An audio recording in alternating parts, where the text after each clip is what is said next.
அருமையான இந்த 2 நாட்களாக நாம் பல தேவனுடைய வார்த்தைகளை நாம் கேட்டுக்கொண்டிருக்கிறோம். நாம் நேற்றைய தினத்திலே கேட்டது போல சகல அதிகாரத்துக்கும் ஆண்டவர் வானத்திலும் சகல அதிகாரம் அவருக்கு கொடுக்கப்பட்டிருக்கிறது.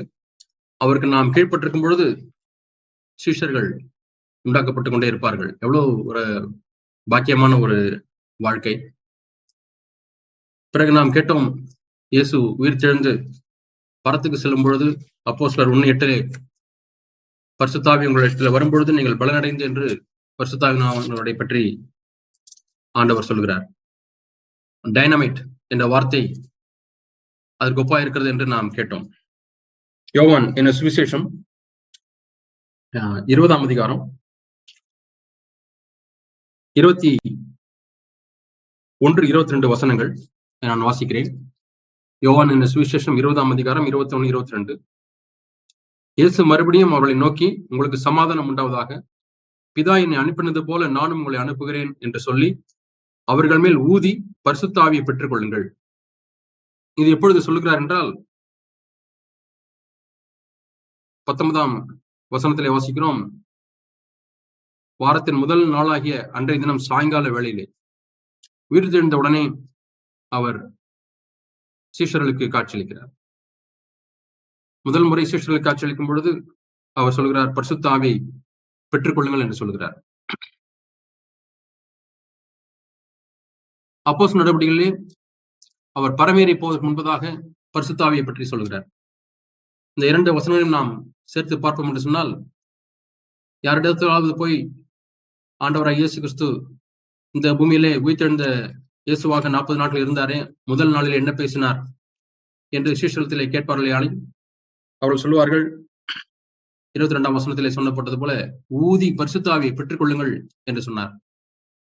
சரி, 40 நாட்கள் கழித்து அவர் பரமேறி போகும்பொழுது என்ன சொன்னார் என்றால், அப்போஸ்தலர் 1:8 பரிசுத்த ஆவி உங்களிடத்திலே வரும்பொழுது நீங்கள் பலனடைந்து எருசலேமிலும் யூதேயாவிலும் சமாரியாவிலும் பூமியின் கடைசி வரைந்தும் எனக்கு சாட்சிகளாய் இருப்பீர்கள். ஆகவே சீஷர்கள் சாட்சியாய் இருப்பதற்கு முக்கியமான ஒரு காரணத்தை நாம் இங்கே வாசிக்கிறோம். முக்கியமான ஒரு தேவை பரிசுத்த ஆவியானுடைய ஒரு அபிஷேகம், அல்லது சீஷராய் இருப்பதற்கே பரிசுத்த ஆவியானுடைய அபிஷேகம், பரிசுத்த ஆவியானுடைய வல்லமை, பரிசுத்த ஆவியானுடைய நடத்துதல் நமக்கு தேவை. ஆண்டுடைய வல்லமை இல்லாமல், பரிசுத்த அபிஷேகம் இல்லாமல் ஒருவரும் சீஷனாய் இருப்பது அது கூடாத காரியம். சீஷன் என்கிற வார்த்தைக்கு கற்றுக்கொள்கிறவன் என்ற அர்த்தம். ஒரு குரு சீஷன் என்று அந்த பேட்டர்ன், அந்த பேர் பார்க்கிறோம். குரு சீஷன், அந்த சீஷன் கற்றுக்கொள்கிறவன். பரிசுத்த ஆவியானவரை பிரதானமாக எதற்காக தேவன் நமக்கு கொடுக்கிறார்? அநேகருக்கு பரிசுத்தான அபிஷேகம், அற்புதங்களை செய்ய வேண்டும், தீர்க்கதரிசனம் உரைக்க வேண்டும், வரங்களை பயன்படுத்த வேண்டும். அது நல்லதுதான். 1 யோவான் 1ஆம் அதிகாரம் 27ஆம் வசனத்திலே வாசிக்கிறோம். 1 யோவான் 1ஆம் அதிகாரம் 27ஆம் வசனம். நீங்கள் அவராலே பெற்ற அபிஷேகம் உங்களில் நிலைத்திருக்கிறது, ஒருவரும் உங்களுக்கு போதிக்க வேண்டுவதில்லை. அந்த அபிஷேகம் சகலத்தையும் குறித்து உங்களுக்கு போதிக்கிறது. அது சத்தியமா இருக்கிறது, பொய்யல்ல. அது உங்களுக்கு போதித்தபடியே அவரில் நிலைத்திருப்பீர்களாக. ஆவியானுடைய பிரதான வேலை இங்கே நாம் பார்க்கிறோம். அவர் நம்மை போதிக்கிறார், நமக்கு கற்றுக் கொடுக்கிறார். தேவனுடைய சீஷர்களாய் நாம் மாறுவதற்கு தேவன் நமக்கு பூமியிலே அனுப்பி தந்தவர் பரிசுத்த ஆவியானவர். பரிசுத்த ஆவியானவரை பற்றி இயேசு சொல்லும் பொழுதும், நான் இங்கே இருந்தால் உங்களுக்கு பிரயோஜனமா இருக்காது, நான் போகிறது உங்களுக்கு பிரயோஜனமா இருக்கும். நான் போகாதிருந்தால் தேற்றவாளன் உங்களிடத்திலே வரார், நான் போவேன் ஆகில் அவரை உங்களிடத்திற்கு அனுப்புவேன். யோவான் 16:7 வாசிக்கிறோம். அவர் என்ன செய்வார்? அவர் கண்டித்து உணர்த்துவார். பாவத்தை குறித்தும், நீதியை குறித்தும், நியாயத்தீர்ப்பை குறித்தும் கண்டித்து உணர்த்துவார். 12ஆம் வசனத்திலே இப்படி இன்னும் அநேக காரியங்களை அவர் போதிக்கிறார். 13ஆம் வசனத்திலே வாசிக்கிறோம், சத்திய ஆவியாகிய அவர் வரும்பொழுது சகல சத்தியத்திற்குள்ளும் உங்களை நடத்துவார். தமிழத்தில் சுயமாய் பேசாதபடி கேள்விப்பட்ட யாவையும் அவர் அறிவிப்பார். 14ஆம் வசனம் நாம் அடிக்கடி நாம் கேட்டிருக்கிறோம். அவர் என்னுடையதில் எடுத்து உங்களுக்கு அறிவிப்பதனால் என்னை மகிமைப்படுத்துவார். ஆகவே பிரதான நோக்கம் ஆண்டவராகிய இயேசு கிறிஸ்து குரு எப்படி இருக்கிறார், அவருடைய மகிமையை எடுத்து நமக்கு காண்பிக்கிறார். அந்த மகிமையை எடுத்து ஒவ்வொரு நாளும் நமக்கு போதிக்க விரும்புகிறார். நாம் இன்றைக்கு கேட்டோம், மார்த்தாள் மரியாள். மரியாள் தன்னை விட்டு இடப்படாத நல்ல பங்கை தேர்ந்தெடுத்தாள் என்று நாம் கேட்டோம். என்ன பங்கு என்று சொன்னால், ஆணுடைய பாதத்தில் அமர்ந்திருந்து அவருடைய வார்த்தைக்கு செவி கொடுப்பது. அவருடைய வார்த்தைக்கு செவி கொடுப்பது என்கிற அந்த பதத்திலேயே அவருக்கு கீழ்ப்படிதலும் இருக்கிறது. மரியாள் செவி கொடுத்து, சரி ஆண்டவரே, இனி நான் இந்த விஷயத்தில் அப்படி செய்ய மாட்டேன். சரி ஆண்டவரே, என்னுடைய அம்மாவிடத்தில் அப்படி நான் இனிமே பேச மாட்டேன், நான் தவறு என்று உணர்கிறேன் என்று ஒரு டயலாக், ஒரு கான்வர்சேஷன் போலதான் இருந்திருக்கும். ஆண்டவர் பேச பேச மரியாள் உணர்வடைந்து மனம் திரும்பி. ஆனால் மார்த்தாள் அவர்கள் பல பல வேலைகளை செய்கிறார்கள். ஆண்டவராக இயேசு கிறிஸ்து இந்த பூமிக்கு வரும்பொழுது நாம் யோவான் 20ஆம் அதிகாரத்தில் வாசித்தோம், என் பிதா என்னை அனுப்பினது போலவே நானும் உங்களை அனுப்புகிறேன். பிதா என்னை அனுப்பினது போலவே நானும் உங்களை அனுப்புகிறேன் என்று இயேசு சொல்கிறார். அப்படி என்றால் இயேசு எதற்காக இந்த பூமியில் அனுப்பப்பட்டார்?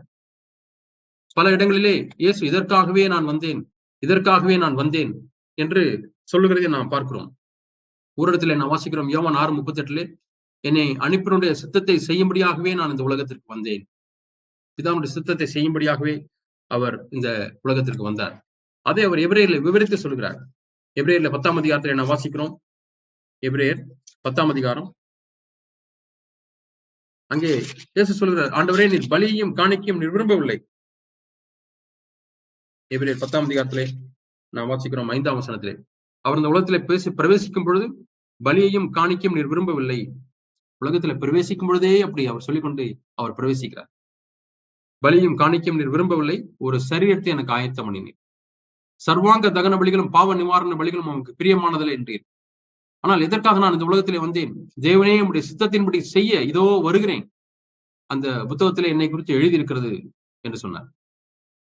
அடுத்து 8ஆம் வசனத்தை சொல்லுகிறார், பலி காணிக்கை சர்வாங்க தகன பலி பாவ நிவாரண பலிகளை எல்லாம் நீர் விரும்பவில்லை, அவைகள் உமக்கு பிரியமானதல்ல. மீண்டுமாய் சொல்கிறார், உம்முடைய சித்தத்தின்படி செய்ய இதோ வருகிறேன். சவுல் ராஜாவை குறித்து நாம் பார்க்கிறோம். இதே வசனம் அங்கே சொல்லப்பட்டிருக்கிறது. பலியை பார்க்கலும் கீழ்ப்படிதலும் தகன பலிகளை பார்க்கலும் கர்த்தருக்கு செவி கொடுத்தலுமே உத்தமம் என்று சாமுவேல் தீர்க்கதரிசி சவுலுக்கு பார்த்து சொல்கிறார். ஏனென்று சொன்னால், சவுலுக்கு பலி செலுத்துவது என்பது அவ்வளவு தீவிரம் காட்டினார். சாமுவேல் வருவதற்கு கொஞ்சம் தாமதமான அப்படின்னாலே, சரி நான் அந்த வேலையை செய்கிறேன், ஆசாரிய வேலையை செய்கிறேன், தீர்க்கதரிசி வேலையை செய்கிறேன் சொல்லி பலி செலுத்துவது அவ்வளவு தீவிரம். ஆனால் தேவனுடைய வார்த்தைக்கு கீழ்ப்படிவதற்கு அவ்வளவு தீவிரம் காட்டவில்லை.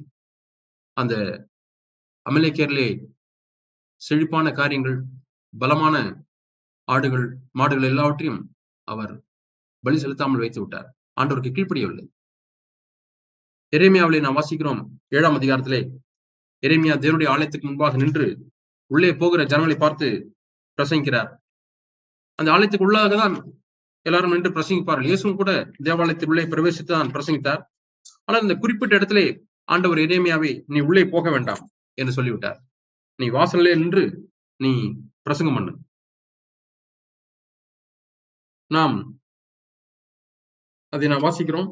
எரேமியா 7ஆம் அதிகாரத்திலே சொல்கிறார் 22ஆம் வசனத்திலே, நான் உங்கள் பிதாக்களை எகிப்து தேசத்திலிருந்து அழைத்து வந்த நாளிலே தகன பலிகளை குறித்தும் மற்ற பலிகளை குறித்தும் நான் அவர்களோட பேசினதையும் கட்டளையிட்டதையும் பார்க்கிலும் என் வாக்குக்கு செவி கொடுங்கள், அப்பொழுது நான் உங்கள் தேவனாயிருப்பேன், நீங்கள் என் ஜனமாயிருப்பீர்கள். உங்களுக்கு கற்பிக்கும் எல்லா வழியிலையும் நீங்கள் உங்களுக்கு நன்மை உண்டாகும்படி நடவுங்கள் என்று விசேஷத்தையே அவர்களுக்கு சொல்லி கட்டளையிட்டேன். சுருக்கமாய் சொன்னால், இஸ்ரவேல் ஜனங்கள் எகிப்தை விட்டு வெளியே வந்த பிறகு ஆண்டவர் அவர்களுக்கு முதலாவது பலி செலுத்தும்படியாக, காணிக்கைகளை செலுத்தும்படியாக, தகன பலியை செலுத்தும்படியாக பிரமாணங்களை கொடுக்கவில்லை. அவளுக்கு முதலாவது கொடுத்தது அந்த 10 கற்பனைகள், கமாண்ட்மெண்ட்ஸ், கற்பனைகள் அல்லது கட்டளைகள். கட்டளைகள் எதற்கென்று சொன்னால் கீழ்ப்படிவதற்கு. Commandments are to obey. ஆகவே ஜனங்கள் கீழ்ப்படியும்படியாக அவர்களுக்கு அந்த கற்பனைகளை, கட்டளைகளை கொடுத்தார். அதைத்தான் நான் முதலாவது கொடுத்தேன். ஆகவேதான் 22ஆம் வசனத்தில் வாசிக்கிறோம், பலிகளை குறித்தும் தகன பலியை குறித்தும் பேசினதையும் கட்டளையிட்டதை பார்க்கிலும் என் வாக்குக்கு செவி கொடுங்கள், அப்பொழுது உங்கள் தேவனாயிருப்பீர்கள். ஆகவே தான் ஆண்டவர் சொல்கிறார், மரியாள் தன்னை விட்டு விடப்படாத நல்ல பங்கை தேர்ந்தெடுத்தாள். ஏனென்று சொன்னால், மரியாள் தேர்ந்தெடுத்தது கட்டளைக்கு நான் கீழ்ப்படிய வேண்டும், ஆண்டுடைய சத்தத்துக்கு செவி கொடுக்க வேண்டும், கேட்க வேண்டும். ஆனால் மார்த்தாள் ஆண்டுடைய வார்த்தையை கேட்பதை இரண்டாவதாக வைத்துவிட்டு, முதலாவது நான் தியாகம் பண்ணி கஷ்டப்பட்டு வேலை செய்து ஆண்டவரையும் சீஷர்களையும் போஷிக்க வேண்டும், ஆகாரம் செய்ய வேண்டும். அதிலேயே அவளுடைய மனது இருந்தது. ஆனால் அது இரண்டாவது தான். முதலாவது நாம் செவி கொடுக்க வேண்டும். அதைத்தான் நாம் இந்த வசனங்களை பார்க்கிறோம். ஆகவே இஸ்ரவேல் ஜனங்களுக்கு தேவன் முதலாவது கொடுத்தது பலிகள் இல்லை. நீங்கள் 10 கட்டளைகளையும் வாசித்து பாருங்கள். அதுல ஒரு கட்டளை கூட பலி செலுத்துவதை பற்றி சொல்லவில்லை, காணிக்கைகளை பற்றி சொல்லவே இல்லை.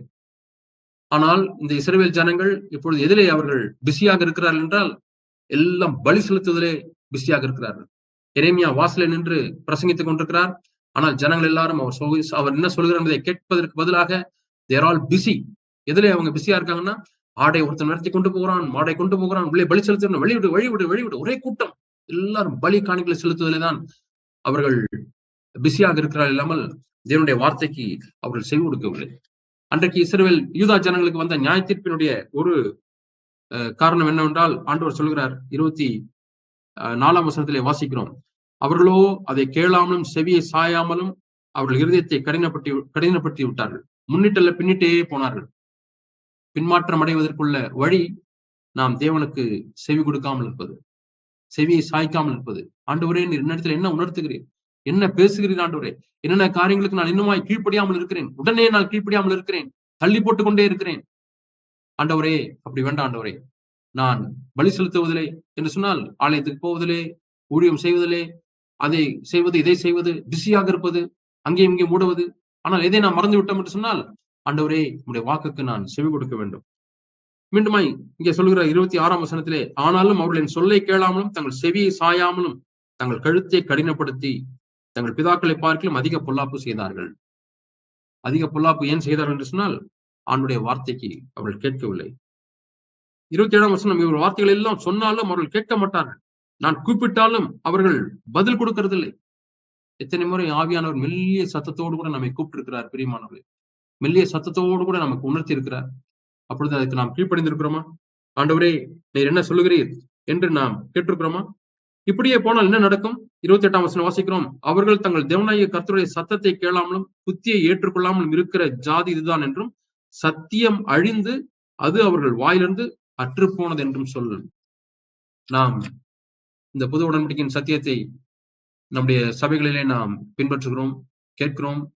ஆனால் புதிய தலைமுறை நம்முடைய மத்தியிலே எழும்பிக் கொண்டிருக்கிறது. பிரியமானவர்களே, புதிய தலைமுறை நாம் வாலிபலாய் இருந்த பொழுது இல்லாத எத்தனையோ காரியங்கள் இப்பொழுது அவர்களுக்கு கிடைத்திருக்கிறது, வந்திருக்கிறது. ஆனாலும் இப்பொழுது எழும்புகிற புதிய தலைமுறைக்கு நான் பேசுகிறேன். வாலிப சகோதரிகளே, வாலிப சகோதரிகளே, ஆண்டவருக்கு செவி கொடுக்கக்கூடிய ஒரு காரியம் இருக்கிறதா? தேவனுடைய வார்த்தைக்கு நாம் முக்கியத்துவம் கொடுக்கிறோமா? தேவனுடைய வார்த்தையை படித்து தியானித்து, ஆண்டவரே, இந்த வார்த்தை மூலமா என்னோடு கூட பேசும் என்று நாம் கேட்கிறோமா? அநேகர் வேதத்தை அப்படி படிப்பதில்லை, வாசிப்பதில்லை, கேட்பதில்லை. ஏனென்றால் அவர்களுக்கெல்லாம் பிஸியாக ஏதாவது ஒன்றை செய்து கொண்டே இருக்க வேண்டும் என்று போய்விடுகிறார்கள். என்ன நடக்கும் என்று சொன்னால், அந்த சத்தியம் அழிந்து அநேக நல்ல சபைகள், நல்ல தேவ மனிதர்கள் ஆரம்பித்த சபைகள், இன்றைக்கு அங்கே போனால் அங்கே சத்தியம் இல்லை, சத்தியம் அழிந்து விட்டு அநேக நம்முடைய சபை விட்டு இடறி சென்றவர்கள், அவருடைய பிள்ளைகள் நம்முடைய மத்தியிலே வளர்ந்து கொண்டிருக்கிறார்கள். அவர்கள் சொல்லுகிற காரியம் எல்லாம், எத்தனையோ சபைகளுக்கு நாங்கள் போனாலும் தேவனுடைய சத்தியம் உங்களுக்கு கிடைப்பதில்லை. தேவனுடைய வார்த்தையை கேட்கக்கூடாத ஒரு கொடிய பஞ்சம் அது நம்மிடத்திலே வந்து கொண்டே இருக்கிறது. பெருமைதான் நாம் தேவனுடைய வார்த்தையை கேட்காதபடிக்கு தடை செய்கிறது. சவுல் ஏன் கீழ்ப்படியவில்லை? பெருமை. நான் ராஜாவாகிவிட்டேன், ஆசாரிய வேலையும் நான் செய்ய முடியும், தீர்க்கதரிசி வேலையும் நான் செய்ய முடியும், நான் போய் பலி செலுத்துவேன், யார் என்னை தடுப்பது? Arrogance and pride. இதுதான் நாம் தேவனுடைய வார்த்தைக்கு கீழ்ப்படியாமல் நமக்குள்ளே சத்தியம் அழிந்து போகிறது. பிரியமானவர்களே, ஆண்டவர் சொல்கிறார், நானே வழியும் சத்தியமும் ஜீவனுமா இருக்கிறேன்னு சொல்கிறார். ஆண்டவர் காட்டின வழியிலே நாம் போகும்பொழுதுதான் அந்த சத்தியத்தை நாம் அறிந்து கொள்ள முடியும். எந்த அளவுக்கு நம்மை குறித்த சத்தியத்தையும் ஆண்டவரை குறித்த சத்தியத்தையும் பரிசுத்த ஆவியானவர் நமக்கு போதிக்கிறாரோ, சகல சத்தியத்துக்கும் நம்மை வழிநடத்தும் பொழுது ஆண்டவர் சொன்ன அந்த ஜீவனுக்குள்ளாய் நாம் பிரவேசிக்கிறோம். நானே வழியும் சத்தியமும் ஜீவனுமா இருப்பேன் என்று சொல்லுகிறார். பிதாவானவர் என்னை அனுப்பினபடியே நான் உங்களை அனுப்புகிறேன். இயேசு எதற்காக இந்த பூமியிலே வந்தார்? முதலாவது பிதாவுடைய சித்தத்தை செய்யும்படியாக. ஒவ்வொரு விஷயத்திலையும் ஆண்டவரே உம்முடைய சித்தம் என்ன? ஆண்டவரே இது உமக்கு சித்தமா? பவுல் 2 கேள்விகளை கேட்டார். ஒரு செய்தியில ஒன்றை நாம் கேட்டிருக்கிறோம். பவுல் 2 கேள்விகளை கேட்டார். அதுவே அவரை வழிநடத்தியது. ஆண்டவரே நீர் யார்? ஆண்டவரே நான் என்ன செய்ய சித்தமா இருக்கிறேன்? எப்பொழுதும் அந்த ஒரு ஒரு கதறல் நம்முடைய உள்ளத்தில் இருக்க வேண்டும். ஆண்டவரே நான் நிர்மாயமை அறிந்து கொள்ள விரும்புகிறேன். உம்மை வெளிப்படுத்தும் ஆண்டவரே, உம்முடைய மகிமையை வெளிப்படுத்தும் ஆண்டவரே, நீர் இந்த பூமியில் எப்படி வாழ்ந்தீர் என்பதை இன்னும் அதிகமாய் நான் பார்க்க உதவி செய்யும். பரிசுத்த ஆவியானவரே அந்த மகிமையை கொஞ்சம் கொஞ்சமாக எடுத்து எனக்கு வெளிப்படுத்தும் ஆண்டவரே. அதைத்தான் நாம் யோவானிலே வாசித்தோம். என்னுடையதிலிருந்து அவர் உங்களுக்கு அறிவிப்பார். ஆகவே ஆவியானவர் தான் அந்த ரகசியங்களை, இயேசு கிறிஸ்து வாழ்ந்த வாழ்க்கையின் ரகசியங்களை நமக்கு வெளிப்படுத்த முடியும். நம்மள ஆவியில வெளிப்படுத்த முடியும். நம்முடைய மூளையிலே அல்ல. மூளையிலே நாம் அறிந்து கொண்டால் அது பிரயோஜனம் இல்லை. ஆண்டவரே எனக்கு இருதயத்திலே வேண்டும், ஆவியிலே வேண்டும் ஆண்டவரே. நீர் எப்படி வாழ்ந்தீர்? அந்த மகிமையை நான் பார்க்க வேண்டும் ஆண்டவரே என்று நாம் கேட்க வேண்டும். ஆண்டவரே உடைய சித்தத்தின் முடியாய் என்னை வழி நடத்தும். I want to two your will. ஆண்டவரே நீர் யார்? உண்மை நான் அறிந்து கொள்ள வேண்டும். ஆண்டவரே உடைய சித்தத்தை நான் செய்ய வேண்டும். நான் என்ன செய்ய சித்தமா இருக்கு? ஒவ்வொரு நாளும் அந்த கேள்வி நம்முடைய ஆவியில் இருக்க வேண்டும். ஆண்டவரே நான் என்ன செய்ய சித்தமா இருக்கிறேன்? இயேசு இந்த பூமிக்கு வந்த இன்னொரு நோக்கத்தை நாம் லூக்கா என சுவிசேஷத்திலே நாம் வாசிக்கிறோம். 9ஆம் அதிகாரம். லூக்கா 9ஆம் அதிகாரம். லூக்கா 9ஆம் அதிகாரம் 56ஆம் வசனம். மனுஷகுமாரன் மனுஷருடைய ஜீவனை அழிக்கிறதற்கல்ல, ரட்சிக்கிறதற்கே வந்தார். இயேசு எதற்காக இந்த பூமியிலே வந்தேன் என்பதை அவர் சொல்கிறார். முதலாவது நாம் பார்த்தோம் யோவான் 6:38 அவருடைய சித்தத்தை செய்யும்படியாகவே அவர் வந்தார். இங்கே நாம் வாசிக்கிறோம் அழிக்கிறதற்கல்ல, ரட்சிக்கிறதற்கே வந்தேன் என்று சொல்கிறார். எதன் விளைவாக இதை சொல்லுகிறார் என்றால், மேலே உள்ள சம்பவம், அதன் மூலமாய் ஆண்டவர் இந்த வார்த்தையை சொல்லுகிறார். மேலே என்ன சம்பவம் நடக்கிறது என்றால், இயேசு எரிகோ மூலமாக எருசலேமுக்கு போக பரிசுத்த ஆவியானவர் ஏவினார். இன்னொரு முறை சமாரியாவின் மூலமாக போகும்படியாக ஏவினார் எருசலேமுக்கு. இங்கே அப்படி ஒரு முறை சமாரியாவின் வழியாக எருசலேமுக்கு போகும்படியாய் இயேசு பிரயத்தனம் பண்ணப்பட்டார். இயேசு பிரயத்தனம் பண்ணினார். லூக்கா 9:53 வாசிக்கிறோம். அவர் எருசலேமுக்கு போக நோக்கமாயிருந்தபடினால் அதுக்கு முந்தின வசனத்திலே தூதர்களை அனுப்பி பொருளை சீஷர்களை அனுப்பியிருப்பார். அவர்கள் போய் அவருக்கு இடத்தை ஆயத்தம் பண்ணும்படி சமாரியுடைய ஒரு கிராமத்துல பிரவேசித்தார்கள். ஆனால் அவ்வூரார் அவர் ஏற்றுக்கொள்ளவில்லை. இயேசு இங்க வந்து தங்கக்கூடாது, எங்களுக்கும் யூதருக்கும் சம்மந்தம் இல்லை. அவர் இயேசுவா இருந்தாலும் யாரா இருந்தாலும் தேவனுடைய குமாரனா இருந்தாலும் எங்களுக்கும் யூதருக்கும் சம்மந்தம் இல்லை, அவர் இங்கே வரக்கூடாது என்று சொல்லி இயேசுவை தள்ளிவிட்டார்கள். ஆனால் இயேசு பரிசுத்த பிதாவனத்திலே கேட்டிருந்திருப்பார், ஆண்டவரே என்ன செய்ய வேண்டும் என்று சொல்லி. அதற்காக ஜெபி என்று ஆண்டவர் சொல்லியிருந்திருக்கலாம். இப்பொழுது யாக்கோபும் யோவானும் அதை கண்டபோது, ஆண்டவரே எலியா செய்தது போல வானத்திலிருந்து அக்னி இறங்கியவர்கள் அழிக்கும்படி நாங்கள் கட்டளையிட சித்தமா என்று கேட்டார்கள். நல்ல சீஷர்கள் என்ன சொன்னால், உடனே வானத்திலிருந்து அக்னி வர வேண்டும் என்று அவர்கள் கேட்கவில்லை. ஆண்டவரே அப்படி செய்வது சித்தமா? பவுல் கேட்டது போல நாமும் இந்த கேள்வி அடிக்கடி கேட்பது நல்லது. ஆண்டவரே இது உங்களுக்கு சித்தமா? அப்படிதான் இயேசு அவர்களை பார்த்து சொல்கிறார், நீங்கள் இன்ன ஆவி உள்ளவர்கள் என்பதை அறியீர்கள் என்று அதட்டி என்று சொல்லி ஒரு சில நேரத்தில் தான் வாசிக்கிறோம். இங்கு ஆண்டவர் அவர்களை அதட்டி கடிந்து கொண்டார். அதட்டி சொல்கிறார், நான் ரட்சிப்பதற்கு தான் நான் வந்தேன், மீட்கும் பொருளாக வந்தேன் என்று இன்னொரு இடத்துல வாசிக்கிறோம். அநேகரை மீட்கும் பொருளாக, ஊழியம் செய்ய வராமல் ஊழியம் கொள்ளும்படியாகவும் அநேகரை மீட்கும்படியாகவும் வந்தேன் என்று ஆண்டவர் இயேசு சொல்கிறார். அதை நாம் மத்தேயு 20:28 நாம் வாசிக்கிறோம். ஆகவே இங்கே சீஷர்களை பார்த்து சொல்லுகிறார், நான் அழிக்கிறதுக்காக நான் வரவே இல்லை. அவர்களை ஏற்றுக்கொள்ளாவிட்டால் அழித்து விடுவது நல்லது, அழித்து விடுவது எளிது. ஆனால் நான் அழிக்கும்படியாக வரவில்லை, அவளை ரட்சிக்கவே வந்தேன் என்று சொல்கிறார். ஆகவே இன்னும் ஆவி உள்ளவர்களாய் இருக்கிற ஒருவேளை பிரியமானவர்களே, நம்முடைய வாழ்க்கையில யாராவது ஒருவர் நமக்கு தர வேண்டிய காரியத்தை தரவில்லை என்று சொல்கிறார். எங்க வீட்டு வழியா போகக்கூடாது, அல்லது இது உங்களுக்கு கிடையாது. ஒரு காரியம் மறுக்கப்படுகிறது. மறுக்கப்படும் பொழுது நாம் என்ன நினைக்கிறோம்? அவர்களுக்காக ஆண்டவரே இவர்களை ரட்சியும் என்று நாம் ஜெபிக்கிறோமா? ஆண்டவரே நீ இவர்களை அழிக்க ரட்சிக்கவே வந்தேன், நானும் உம்மோடு கூட சேர்ந்து நான் ஜெபிக்கிறேன். ஆண்டவரே சத்துருக்களை நேசியுங்கள், அவர்களுக்காக ஜெபியுங்கள் என்று மத்திய 5ஆம் அதிகாரத்திலே வாசிக்கிறோம். உன்னதமானவருக்கு நீங்கள் பிள்ளைகளாகும்படியாய் இப்படி செய்யுங்கள். அவருக்கு நாம் பிள்ளைகளாக இருந்தால் அவர் ஜீவனை கொடுக்க வந்தது போலவே நாமும் ஜீவனை கொடுக்க நாம் மனமுள்ளவர்களா இருப்போம். ஜீவனை கொடுக்க என்று சொன்னால் இயேசு சிலுவையிலே மரித்தார், அது போல நாம், அது அவருக்குள்ள அழைப்பு, நாம் அப்படி செய்ய முடியாது. ஆனால் யோவானிலே வாசிக்கிறோம், நாமும் சகோதரர்களுக்கு ஜீவனை கொடுக்க கடனாளிகளா இருக்கிறோம். 1 யோவானிலே நாம் அந்த வசனத்தை நாம் வாசிக்கிறோம். 1 யோவான்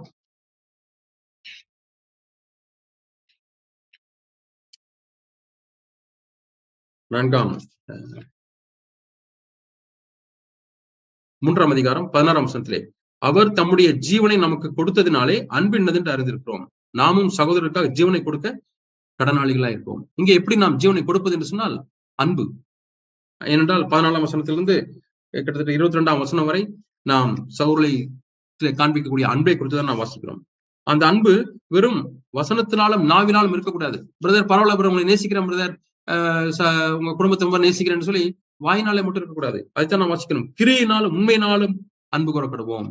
உண்மையாலுமே நம்ம அன்பு கூறுகிறோமா இல்லது வாயிலே சொல்லுகிறோமா என்பதை நாம் கீழே வாசிக்கிறோம். நம்முடைய இருதயமே நம்மை குற்றவாளியாக தீர்க்குமானால் பிதாவானவர் நம்முடைய இருதயத்தை பெரியவராக இருந்து சகலத்தையும் மறந்திருக்கிறார். உண்மையாலுமே நீங்க அன்பு கூறுறீங்களா இல்ல பேச்சுக்காக வாயில அப்படி சொல்றீங்களா?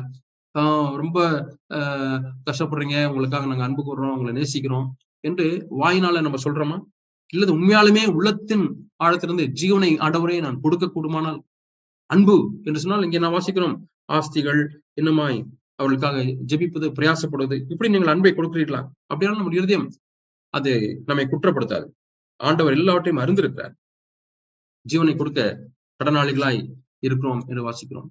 பிள்ளை, கணவன் மனைவி வீட்டிலே ஒரு காரியம் நடக்கும் பொழுது அங்கே எளிதாய் காரியங்களை பேசி கணவன் மனைவியுடைய கண்ணியத்தை அழித்து விட முடியும். எல்லாருக்கும் ஒரு டிக்னிட்டி இருக்கிறது, ஒரு கண்ணியம் இருக்கிறது. அல்லது பிள்ளைகளை 4 பேர் முன்னாக ஒரு கேள்வியை கேட்டு ஒரு காரியத்தை சொல்லி இந்த தப்பா நீ பண்ணிட்டேன்னு சொல்லி எல்லாரும் முன்பாகவும் அவர்களை அவமானப்படுத்தினால் நாம் அவர்களை கண்ணியத்தை அழிக்க வந்திருக்கிறோம். அந்த நேரத்தில் உணர வேண்டும், ஆண்டவரே நீர் அழிக்க வரவில்லை, நீர் ரட்சிக்கவே வந்தீர். ஆண்டவரே தேவனே, நான் எப்படி இந்த விதத்தில் இந்த நேரத்தில் எப்படி நான் என்னுடைய மகனை ஆதாயம் பண்ண முடியும்? என்னுடைய மனைவியை நான் எப்படி ஆதாயம் பண்ண முடியும்? என்னுடைய கணவனை எப்படி நான் ஆதாயம் பண்ண முடியும்? யார்கிட்டயாச்சும் போன் பண்ணி கணவன் இருக்கும்போதே எங்க வீட்டுக்காரர் ஒண்ணுமே தெரியாது, அதெல்லாம் அவர்கிட்ட கேட்காதீங்க, ஒண்ணுமே தெரியாது என்று சொன்னால் அவருடைய கண்ணியத்தை நீங்கள் அழிக்கிறீர்கள். அல்லது உற்சாகப்படுத்தும் போது சபையில் உள்ள சகோதரர்கள் சகோதரிகள் அவர்களை உற்சாகப்படுத்துவதற்கு பதிலாக தைரியப்படுத்துவது, இதெல்லாம் உங்களுக்கு இப்படித்தான் என்று சொல்லி அவர்களை அதைரியப்படுத்துவது என்று சொன்னால் நாம் ஆண்டவர் நம்மை பார்த்து கேட்பார், என்ன ஆவியுள்ளவர்களாய் இருக்கிறீர்கள் என்பதை அறிந்து கொள்ளுங்கள் என்று சொல்லுவார். அதட்டுவார், என்ன ஆவி ஆண்டவரே, எனத்தில் இருக்கக்கூடிய ஆவி எப்படியாவது இவர்களை நான் மேலே கொண்டு வர வேண்டுமே, எப்படியாவது இவர்களை உற்சாகப்படுத்த வேண்டுமே, எப்படியாவது இவர்களை ஆண்டவரே தைரியப்படுத்த வேண்டுமே, எப்படியாவது ஆண்டவரே இவர்கள் மீட்கப்பட வேண்டுமே என்ற அந்த நல்ல ஒரு ஆவி. ஜீவனை கொடுக்க நாம் கடனாளிகளா இருக்கிறோம். ஜீவனை கொடுப்பதற்கு இன்னொரு வழி என்னவென்றால் நாம் மத்தேயு 20:28 வாசிக்கிறோம், ஊழியம் கொள்ளும்படி மனுஷகுமாரன் இன்னொரு காரணத்துக்காக ஏன் வந்தேன் என்று சொல்கிறார். ஊழியம் கொள்ளும்படி வராமல் ஊழியம் செய்யவும் அநேகரை மீட்கும் பொருளியாக தம்முடைய ஜீவனையும் கொடுக்கவும் வந்தார். ஆக இங்கே இயேசு எப்படி ஜீவனை கொடுத்தார்? அவர் கடைசி நாளிலே சிலரை அறையப்பட்ட பொழுது அவர் ஜீவனை கொடுத்தது மட்டுமல்ல, இந்த பூமியில வாழ்ந்த பொழுதே அநேக இடங்களிலே அவர் தன்னுடைய ஜீவனை அவர் கொடுக்கிறவராக இருந்தார். ஊழியம் கொள்ளும்படி வராமல் ஊழியம் செய்யும்படி வந்தார். ஆம் பிரியமான சகோதர சகோதரிகளின் இந்த புதிய உடன்படிக்கை சபையில இருக்கிறோம். இந்த புது உடன்படிக்கையின் ஆவியை நாம் பின்பற்றுகிறோம். நாம் எல்லா இடங்களிலேயும் எனக்கு எல்லாரும் சேவை செய்ய வேண்டும், என்னை விசாரிக்க வேண்டும், எனக்கு ஏன் அவங்க அதை செய்யல, எனக்கு ஏன் இதை செய்யல, எனக்கு ஏன் சபை இதை செய்யல, அப்படி நம்ம கேள்வி கேட்டுக் கொண்டிருந்தோம் என்று சொன்னால் நாம் இன்னும் ஆவி உள்ளவர்களாய் இருக்கிறோம் என்பதை நாம் அறிந்து உணர்ந்து பார்க்க வேண்டும். ஆண்டவர் நம்ம அதட்டுவார், என்ன ஆவி உங்களுக்கு இருக்கு? ஆண்டவரே, அந்த ஆவியிலிருந்து நான் மனம் திரும்பின ஆண்டவரே, நான் ஊழியம் கொள்ளும்படி அல்ல ஆண்டவரே, ஊழியம் செய்யும்படி. சபையில் உள்ள சகோதரருடைய பாதங்களை கழுவுவதற்கு அல்லது செருப்பை எடுத்து வைப்பதற்கு நாம் விருப்பமுள்ளவர்களா இருக்கிறோமா, மனமுள்ளவர்களா இருக்கிறோமா? ஒரு முறை சகோதரர் அவள் சொன்னார், ஒரு விடோ சிஸ்டர் வீடை மாற்றும் பொழுது நான் உட்கார்ந்து டைல்ஸ் எல்லாம் ஸ்க்ரப் பண்ணி தேய்த்து சுத்தம் பண்ணுகிற வேலை செய்தேன் என்று சொல்கிறார். நல்ல ஒரு ஸ்பிரிட். ஊழியம் கொள்ளும்படி அல்ல, ஊழியம் செய்யும்படி. ஆண்டவர் இயேசு அப்படித்தான் இருந்தார். பாதங்களை கழுவினார். எல்லாரையும் கமெண்ட் பண்ணி அதை செய்யுங்க இதை செய்யுங்க என்று சொல்லி நம்ம அதிகாரத்தை செலுத்துவதற்காக வந்திருக்கிறோமா? ஆகவே உண்மையான சீஷலாய் நாம் இருப்போம் என்று சொன்னால் ஆண்டவரே நான் ஊழியம் செய்யட்டும்.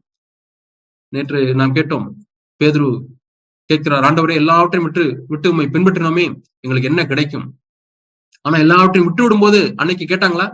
அன்னைக்கு அப்படி எதிர்பார்க்கவில்லை. அன்னைக்கு முழு மனதோடு கூட எல்லாவற்றையும் விட்டு இயேசுவை பின்பற்றினார்கள். ஆனா நாட்கள் செல்ல செல்ல அவர்களுக்கு எப்படி ஆகிவிட்டதுன்னு சொன்னால், நாங்க எல்லாத்தையும் பின்பற்றணுமே, எங்களுக்கு என்ன கிடைக்கும் எதிர்பார்ப்போடு கூட. ஆகவேதான் ஒரு இடத்துல வாசிக்கிறோம், இதே லூக்கா 9ஆம் அதிகாரத்துல இயேசு கீழே சொல்லுகிறார், ஒரு மனிதன் ஆண்டவரே நீ எங்கே போனாலும் பின்பற்றி வருவேன் என்று சொல்கிறான். அதுக்கு இயேசு சொல்கிறார், நரிகளுக்கு குழிகளும் ஆகாயத்து பறவைகளுக்கு கூடுகளும் உண்டு, மனுஷகுமாரனுக்கோ தலை சாய்க்க இடமில்லை, அப்படிப்பட்டவரை நீ பின்பற்றி வர விரும்புகிறாயா? பேதுரு அப்படித்தான் ஆரம்பத்தில் கேட்டிருந்திருப்பார்.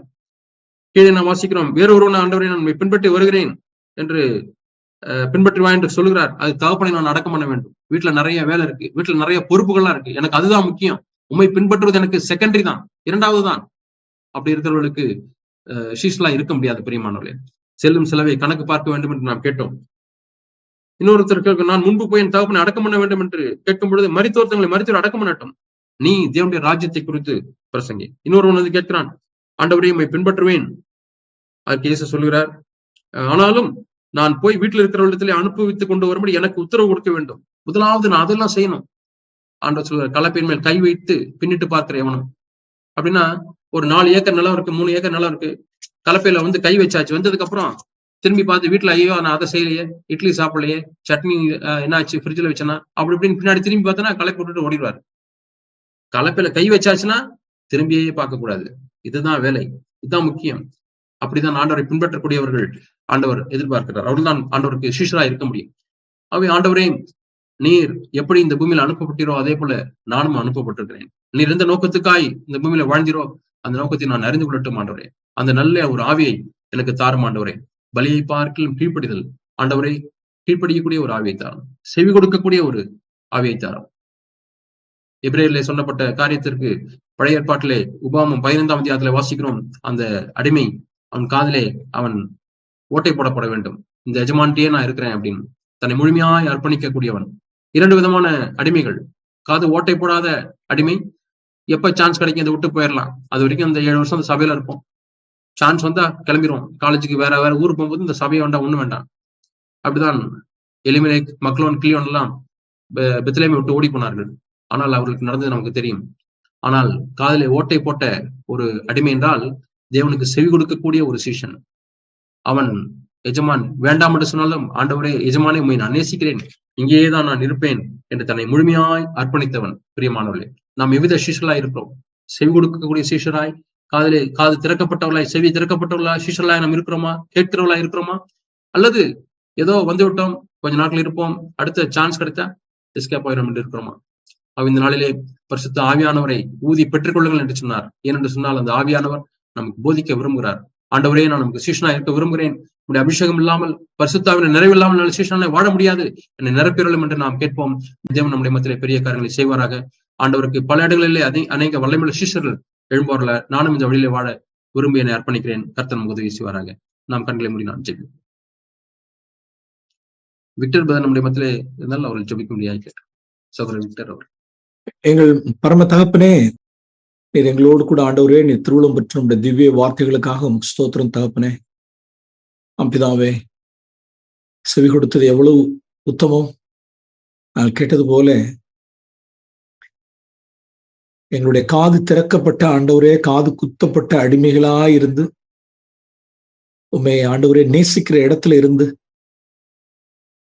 ஆண்டவரே உங்களுடைய மெல்லிய சத்தத்தை நாங்கள் கேட்டு செவி கொடுக்கிறவர்களாயிருந்து உங்களுடைய சுத்தம் செய்கிறவர்களாயிருந்து ஆண்டவரே கீழ்ப்படுதலே உமக்கு விருப்பம் ஆண்டவரே, செவி கொடுத்தல் உமக்கு விருப்பம் ஆண்டவரே.